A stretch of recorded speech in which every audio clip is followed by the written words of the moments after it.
बिस्मिल्लाहिर्रहमानिर्रहीम अस्सलाम वालेकुम। आज हम rectangular components of a vector in 3 dimensions पे बात करेंगे। एफएससी लेवल तक हम 2 डायमेंशंस तक रेक्टेंगुलर कंपोनेंट्स ऑफ वेक्टर मालूम करते थे। आज हम 3 डायमेंशन में मालूम करेंगे। मींस कि अगर हमारे पास एक वेक्टर आर है तो हम आर एक्स, आर वाई और आर जेड को फाइंड करेंगे, या उसके जो उस इस वेक्टर के जो कंपोनेंट्स है, 3 कंपोनेंट्स, उन कंपोनेंट्स को मालूम करेंगे और उनकी मैग्नीट्यूड को मालूम करेंगे और डायरेक्शन को मालूम करेंगे। तो फॉर एग्जांपल मैं कहता हूँ कि मेरे पास एक वेक्टर है आर, और आर जो है वो ओरिजिन से स्टार्ट हो रहा है और यहाँ पे आ रहा है। तो ये एक्स वाई जी डायरेक्शन में मेरे पास एक वेक्टर आर है। नेक्स्ट, और आर पे मैं एरो लगाता हूँ क्योंकि ये एक वेक्टर है, और यहाँ पे इस पॉइंट को मैं नाम देता हूँ पी। तो ये जो आर वेक्टर है इसको मैं रिप्रेजेंट करता हूँ ओ पी से। सो मैं यहाँ पे लिखता हूँ vector R represented by O P in 3 dimension या इन दिस फिगर।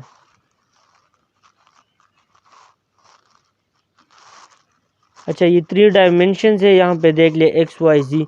तो ये ओ पी या ये आर जो वेक्टर है, आर वेक्टर को मैं ओ पी से रिप्रेजेंट कर रहा हूँ यहाँ पे, और ये एक्स वाई जी डायमेंशन में है।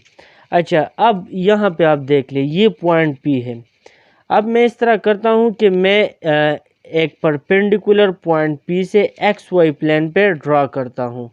तो मैं इस तरह करता हूँ कि इस पॉइंट पी से ये एक्स वाई प्लेन है, तो इस पे एक परपेंडिकुलर ड्रा करता हूँ। तो ये देख ले, ये एक परपेंडिकुलर हो सकता है। ये मैंने एक परपेंडिकुलर ड्रा कर दिया पी से एक्स वाई प्लेन पे, और ये जो पॉइंट है इसको मैंने नाम दे दिया एम।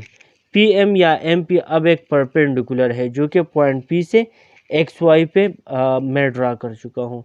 नेक्स्ट, अब ये पॉइंट एम है, तो अब मैं इस तरह करता हूँ कि इस पॉइंट एम से एक दूसरा परपेंडिकुलर वाई एक्सिस पर ड्रा करता हूँ और एक और परपेंडिकुलर एक्स एक्सिस पर ड्रा करता हूँ।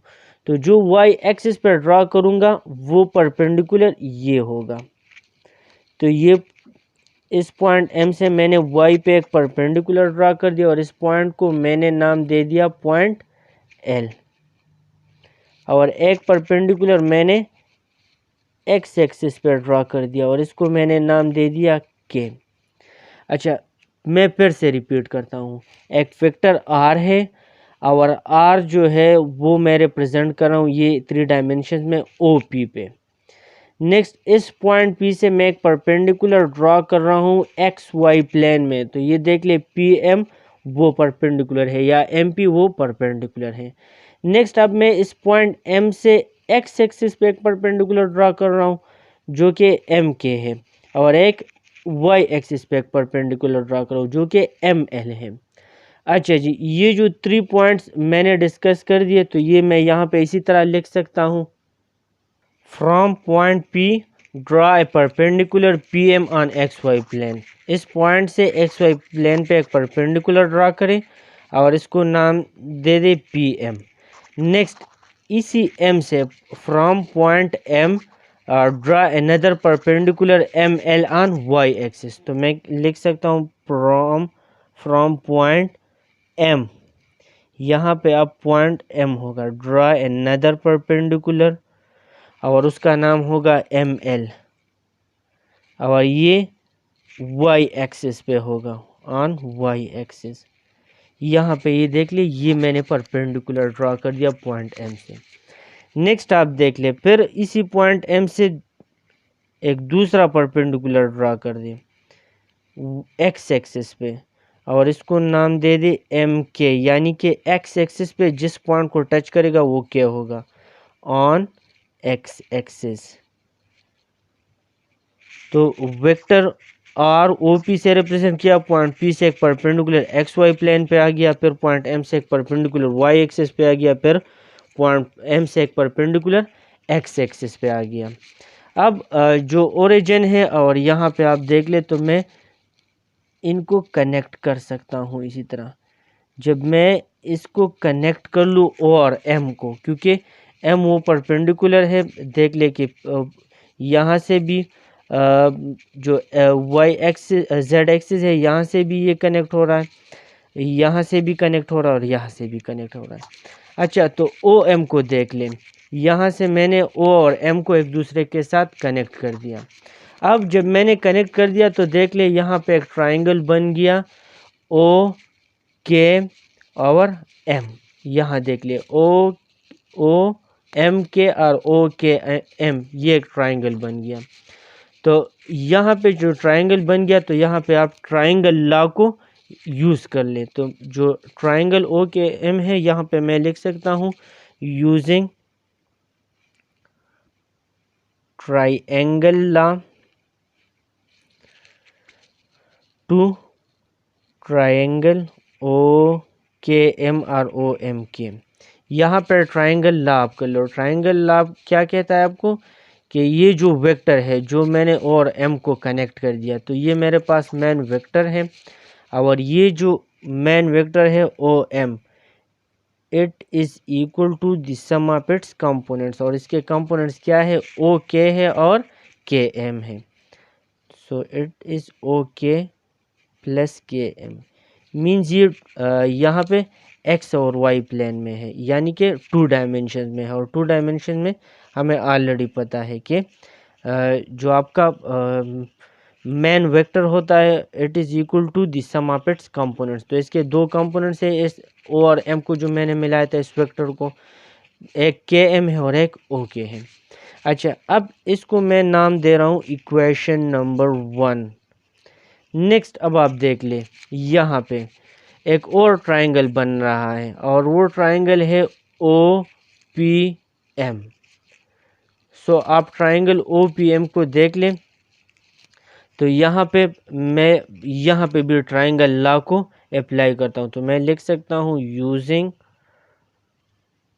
Triangle law to triangle O M P और ओ पी एम। तो जो ओ पी एम है या ओ पी एम है इस पर भी आप ट्राइंगल लॉ को क्या कर दें, अप्लाई कर दें, यूज़ कर दें।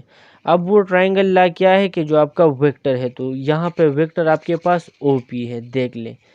तो यहाँ पे जो वेक्टर है it is equal to O P और O P vector is equal to the sum of its components. और इसके 2 कंपोनेंट्स या रेक्टेंगुलर कंपोनेंट्स क्या है, एक पी एम है और एक ओ एम है। तो मैं लिख सकता हूँ O M plus P M R M P,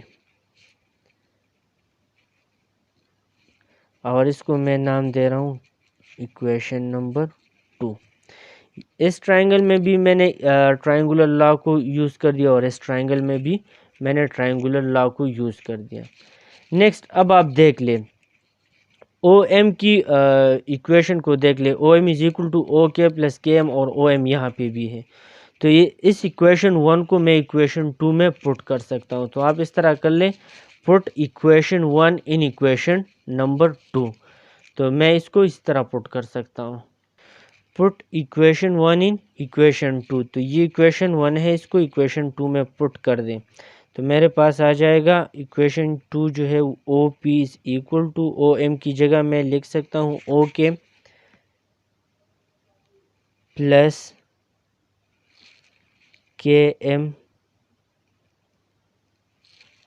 plus M P अपनी जगह पे आ जाएगा। तो ये मेरे पास एक थर्ड इक्वेशन आ गया। O P is equal to O K plus के एम प्लस एम पी, ये तीनों वेक्टर्स हैं और ये थर्ड इक्वेशन आ गया। अब यहाँ पे देख ले ओ के, तो के एम को देख ले, ये यहाँ पे इसके साथ परपेंडिकुलर है। फिर पी एम या एम पी को देख ले, तो ये के एम के साथ परपेंडिकुलर है। तो हम कह सकते हैं कि जो vector O K M and M P are mutually perpendicular to each other. और जब ये mutually perpendicular to each other है ये तीनों, तो हम कह सकते हैं कि जो ओ के है, के एम है एंड एम पी है, तो ये रेक्टेंगुलर कंपोनेंट से आप ओ पी, और ओ पी आपके पास क्या है वेक्टर आर। क्योंकि जब आपके पास जो कंपोनेंट्स है वो म्यूचुअली परपेंडिकुलर हो तो when then we can say that these are the rectangular components of the vector। तो मैं लिख सकता हूँ यहाँ पे here okay vector okay km and mp are mutually perpendicular to each other।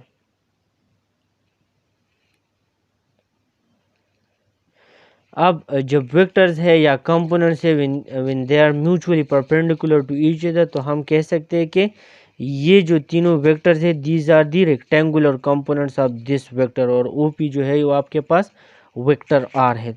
Therefore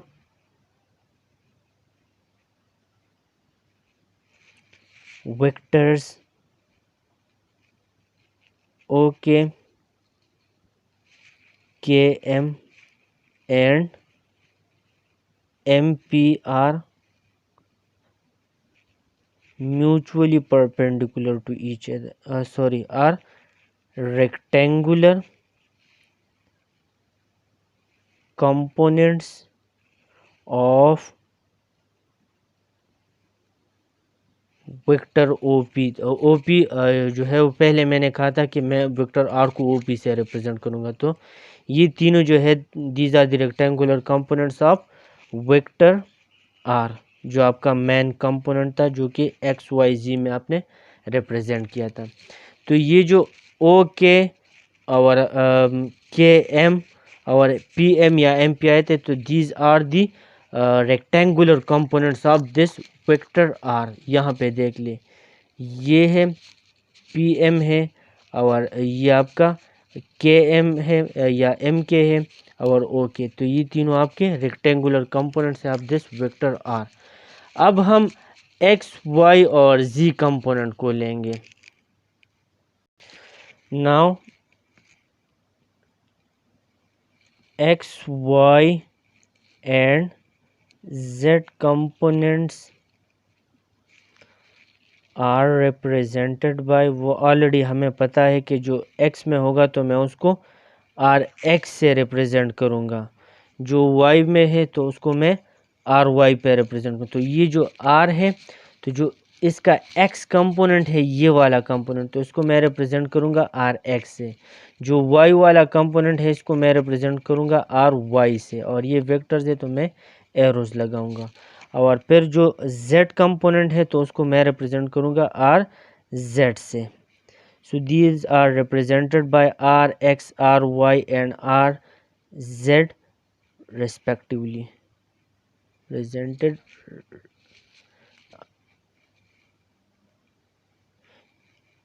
R, X, R, Z respectively। कि जो X component है उसको मैं X R X से रिप्रेजेंट करूँगा, Y को R Y से और Z को R Z से रिप्रेजेंट करूँगा। यहाँ पे देख ले, यहाँ पे मैं लिख सकता हूँ ये आपका क्या है, ये वाला जो कंपोनेंट है मैं ब्लू से लिखूँगा। ये जो कंपोनेंट है तो इसको मैं लिखूँगा it is R X component.